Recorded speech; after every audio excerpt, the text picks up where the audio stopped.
Hello everyone, good morning. তোমরা সবাই কেমন আছো? আশা করছি ভালো আছো। আর আমিও খুব ভালো আছি। আর আজকে হচ্ছে কি 29শে এপ্রিল আমাদের এখানে ভোট।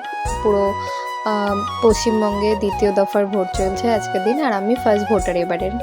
তো মনের ভিতরে অনেক উৎসাহ, অনেক উতলা যে আমি কাকে ভোট দেবো, ভবিষ্যতের কথা চিন্তা করে ভোট দেবো, কি বর্তমানে কি হয়েছে সেগুলো চিন্তা করব। তো আমি যাকেই ভোট দিয়েছি না কেন আমি খুবই স্যাটিসফাই যে আমি ভোটটা দিয়েছি। তো আজকে আমি সকাল সকাল কাজে গেছিলাম, যেহেতু আমাদের ওখানে কেউ আজকে কাজে যাবে না। তো স্টোর তো অবভিয়াসলি গ্রোসারি স্টোর সবসময় ওপেন রাখতেই হবে। তো দেখো কোনো কাস্টমার নেই। সারাদিনে আমি পার্সোনালি 7টা বিল করেছি, তার মধ্যে দিয়ে 4টে স্টাফদের বিল করেছি, 3টে কাস্টমারের বিল করেছি। তো সবাই এরকমটা করেছে, কোনো কাজ নেই, কাস্টমার নেই। তো স্যার কী করেছে, স্যার আমাদেরকে গান চালিয়ে দিয়েছে আর আমরা কাজ করছিলাম আস্তে আস্তে। এটা ওটা গুছাচ্ছিলাম, ফ্রিজ পরিষ্কার করছিলাম। এবার দেখো 3টে বেজে গেছে আর আমি বাড়ি যাওয়ার সময় আমি সাইকেলের লক খুলছিলাম আর আমি ভাবছিলাম যে বাড়ি যাব। বাড়ি গিয়ে যাওয়ার সময় আমি বাবাকে ফোন করেছি যে আমার বাবা যেহেতু বুথের ভিতরে বসে, আমার বাবা টিএমসি পার্টির হয়ে বুথের ভিতরে বসতো।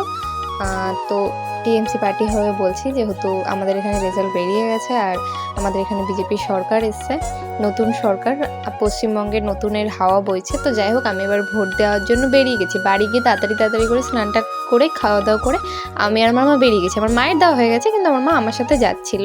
তো আমি ফার্স্ট টাইম দিলাম। মনের ভিতরে প্রচণ্ড উতলাপান ছিল যে কাকে দেব, কি করব। তো যাই হোক, প্রত্যেকটা ভোটটা আমি নিজের স্বাধীনতা মতন দিয়েছি। আমার বাবা কি পার্টি করে, আমার মা কি পার্টি করে, আমি সেই সব বুঝে দিইনি। আমি নিজের দিক ভেবে দিয়েছি এবং আমার বর্তমানে যেটা হয়ে এসেছে সেটার উপরে ডিপেন্ড করেই আমি ভোটটা দিয়েছি, যাতে আমার ভোট নষ্ট না হয়। আমি প্রথম ভোট দিয়েছি আর আমি মনে করি আমার ভোটটা আমি নষ্ট করিনি কোনো কারণবশত। তো আমি আর এই বিষয়ে বেশি কিছু বলতে চাই না। তো সন্ধে হয়ে গেছিলো, আমি বাড়ি এসে ভোট দিয়ে, যেহেতু খেয়ে দেয়েই আমি গেছিলাম ভোট দিতে, আর আমি সন্ধে হয়ে গেছিলো, আমি বাড়ি এসে ঘুমিয়ে পড়েছিলাম। ঘুম থেকে উঠে দেখছি এই বদমাইশ দুটো চলে এসছে। দুটো তো বদমাইশের একদম পুরো গাছ, কি বলবো আর। তো যাই হোক, তো এরা দেখো কি সুন্দর খেলা করছিল আর কি বলছিল আমার মনেও নেই, যেহেতু আমি বলছি না অনেক দিন আগের ভিডিও। আসলে সত্যি বলতে কি আমার টাইমের প্রচণ্ড অভাব হয়েছে। 9 ঘন্টা ডিউটি করে 9 থেকে আমি 10 ঘন্টাই বলবো, কেননা যাই 5 মিনিট আগে, বাড়ির থেকে বেরাই 15 মিনিট আগে, তেমনি ওখান থেকে বেরাতে আরও আধ ঘন্টা।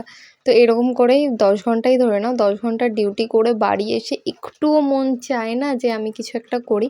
বাট এখন কেন জানি না ভিডিও করা, ভিডিও ছাড়াটা আমার পেশাগত দিক হয়ে যাচ্ছে। ওর জন্য আমি এটাকে কন্টিনিউ করতে চাইছি আর আস্তে আস্তে হয়তো করব। তো দেখো এই যে ভদ্র সাহেব রেগে রয়েছে।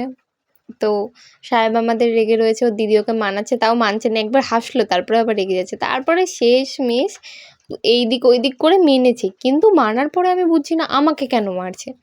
আমি ওকে কিছু করিও নি, কিচ্ছু করিনি, ও পাগল হয়ে যাচ্ছে, তারপরে বালিশ নিয়ে আমাকে মারছে, যা নয় তাই। আমি আর কি বলবো। তো সেদিনকারে যেহেতু জানো ভোটের দিন, আমি জানি না কেন সবার বাড়িতে এই জিনিসটা হয়, ভোটের দিন মাংস রান্না হয়। তো আমার বাড়িতেও মাংস রান্না হয়েছিল আর এরা দুজন খেয়ে যাবে। আর কি বলবো, এরকম বদমাইশি করতে করতে এদের সাথে দিন কেটে গেছে। কখন দিন তো না, রাত কেটে গেছে। পরের দিনও আবার আমার যেহেতু 6টায়, আমি 9:30টার মধ্যে ঘুমিয়ে পড়েছি, যেহেতু বাড়িতে আমি কমপ্লিট হলে না পরের দিন কাজ করতে মন চাইবে না। আমার একটুও মন চায় না কাজ করতে। কালকে রাতেও এসে, তো যাই হোক, আর কি বলবো, কোন টাইমটা দেবো, সকাল থেকে বদমাইশি চলতে থাকবে। তো যাই হোক, আমি রয়েছি সকাল থেকে, বৃষ্টি একটু কমে এসে আর এরা খাচ্ছে আর বাড়ি চলে যাবে। আজকের ভিডিওটা এই পর্যন্ত। যাই হোক, এই আজকের ভিডিওটা এই পর্যন্ত। ভিডিওটা দেখার জন্য